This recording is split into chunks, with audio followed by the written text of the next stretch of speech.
Hello and welcome to the latest edition of Sportskeeda's Rumors Roundup. My name's Stephanie Chase and I'm going to be bringing you the 10 biggest rumors of the week from the world of wrestling. So let's get started. Our first rumor of the week concerns a member of the NXT roster issuing an apology.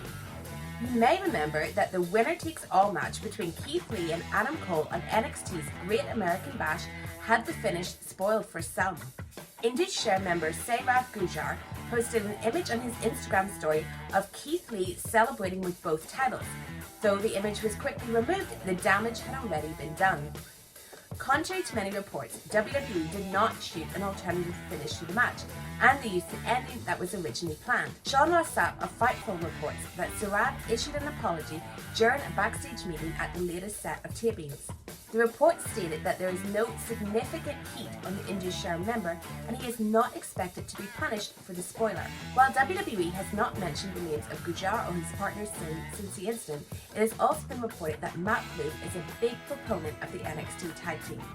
Our next rumor concerns an emergency backup plan for Seth Rollins' next feud. On last week's Raw, Rey Mysterio's son Dominic took revenge on the Monday Night Messiah for his action against his father. But also in that segment, WWE teased that there might be something between Rollins and his disciple, Buddy Murphy. Tom Colohue revealed on the latest edition of Sportskeeda's Dropkick Discussions that WWE's backup plan is to have Rollins feud with Murphy. Tom was, however, quick to note that WWE could abandon the plan altogether. Tom said, "There is an emergency backup situation, that being Seth Rollins and Buddy Murphy in a potential feud. That's why they teased it this week, but they could easily just abandon it altogether." The reason why the idea of a Murphy-Rollins feud is being teased is, of course, due to Rey Mysterio's contract situation. Now, WWE does have a couple of plans regarding Dominic's debut match at SummerSlam, but it all depends on whether or not Rey Mysterio re-signs with the company. For our next rumor of the week, we have details on Kofi Kingston's absence from WWE. As revealed during the latest episode of SmackDown, Kofi Kingston is set to miss 6 weeks of action due to injury, giving Big E a singles run. But in case you were wondering, no, Kofi Kingston is not actually injured. Tom Colohue revealed on the latest episode of Dropkick Discussions that Kofi Kingston is doing just fine, and the injury angle is only to write him off TV. Tom noted that Kofi has been given some time off, which has been termed as a quarantine period. WWE has told its talent that they're able to take time off during the pandemic. They just have to inform the company to allow the creative team to come up with a way to write them off television. So far, both Daniel Bryan and Kevin Owens have taken WWE up on the offer, and now Kofi has as well. Tom said, "Kofi is absolutely fine.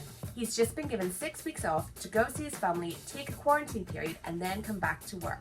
Now for our next rumor, we're sticking with the New Day and asking, is the faction's future in jeopardy? Big E looks to be finally getting the singles push he's always deserved, but that doesn't mean he's turning heel. Though a heel turn for Big E has been speculated for a long time, backstage reports suggest that there are no actual plans to break up the New Day. Tom Colohue said on Sportskeeda's latest Q&A Facebook session, "For the length of time they've been together and the fact that they are so supportive of each other, nobody in the New Day wants to see a breakup happen."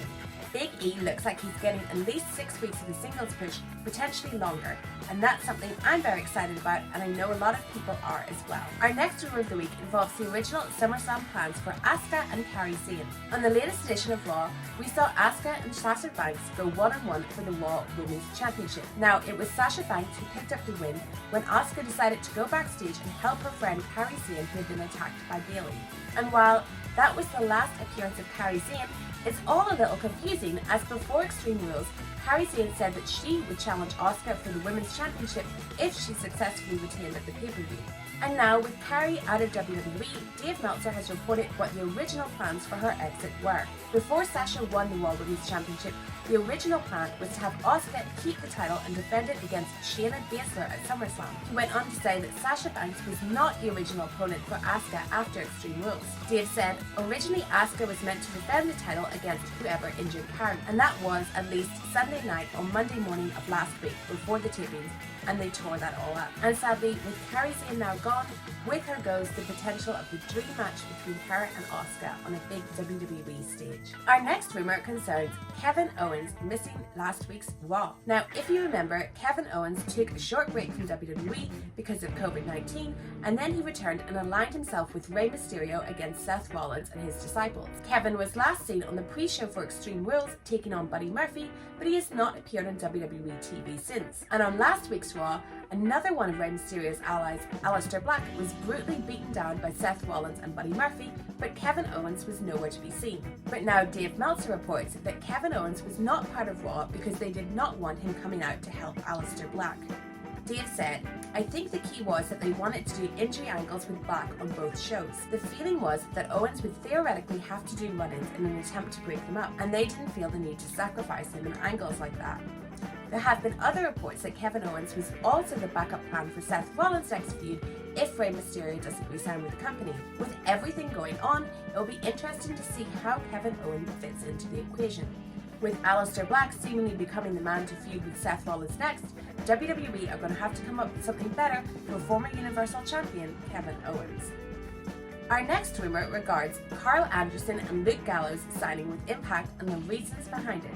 Once Gallows and Anderson were released by WWE, everybody was wondering where they'd turn up next, and at Impact's Slammiversary pay-per-view, they got their answer. And in a recent interview, Luke Gallows revealed what tipped him and Karl Anderson into signing with Impact. Luke said that he's had a long-term relationship with Scott D'Amore, both as a business associate and as a good friend. But he said the most attractive thing about signing with Impact is that they were fully behind his and Karl's brand, which includes in promoting the Talking Shop podcast and the pay-per-view Talking Shop Mania. Luke added, "It's really nice to be on board with someone who wants to help you with your outside projects, because with WWE, there's not a lot of room for that type of promotion, especially to do it on their television show. That was a really big deal for me.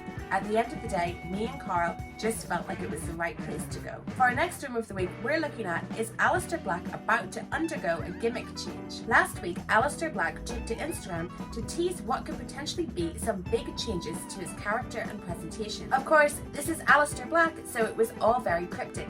But in the black and white photo, he appeared to have a tear of blood coming from his eye and also some devil horns. Black captioned the post, "And now I must rewrite 4 years of history to get rid of that weakness. The same weakness that caused that betrayal. This is where my accountability ends and yours starts. Cryptid." The Instagram post comes just days after there were rumours that Black has lost favour with some higher-ups in WWE, particularly Vince McMahon. Vince McMahon reportedly thinks there's something missing with Black, an opinion which is in complete contrast to that of former Raw Executive Director Paul Heyman. Will we see Black becoming more in tune with his dark side, or will we see something completely new? For our next rumour of the week, oh hell yeah! Is there a big Stone Cold Steve Austin segment in the works? WrestleVotes reported on Twitter that WWE is planning a big celebration for Stone Cold Steve Austin to honour him. WWE plans to honour Stone Cold in a similar way they did with Triple H for his 25th anniversary, with a slew of new merchandise and a live appearance once the crowds return. Since his retirement, Steve Austin has made a slew of appearances for WWE. The last time we saw him on TV was back in March for 316 Day, where he had to select those beers in front of no audience and in an empty arena. So hopefully when Austin returns, the fans will be back to cheer him on and give him a hell yeah. For our next rumour of the week, we have details on Matt Cardona, aka former Zack Ryder's contract with AEW. Cardona made his AEW debut on last week's Dynamite after Cody's match with Warhorse, saving him from an attack by the Dark Order. Wrestling Inc. has reported that Cardona is on a short-term deal with AEW for just 5 appearances, but that could all change. And Cody, who is a good friend of Cardona's, appears to be very high on him, as he even mentioned his potential before he made his AEW debut. Cody mentioned to ESPN about Cardona and also Miro, the former Rusev, being 2 guys who were high on his radar to sign. Cody said, "I think they're great free agents, and I think if they have the passion for pro wrestling, they're going to continue to succeed." Cardona is set to make his AEW in-ring debut next week on Dynamite, where he will team up with Cody to take on the team of John Silver and Alex Reynolds. And that's all for me for this week. Don't forget, if you want to keep up to date with all the latest news and rumours in the world of wrestling, subscribe to Sportskeeda on YouTube and follow them on Twitter, and you can follow me at Stephanie M. Chase.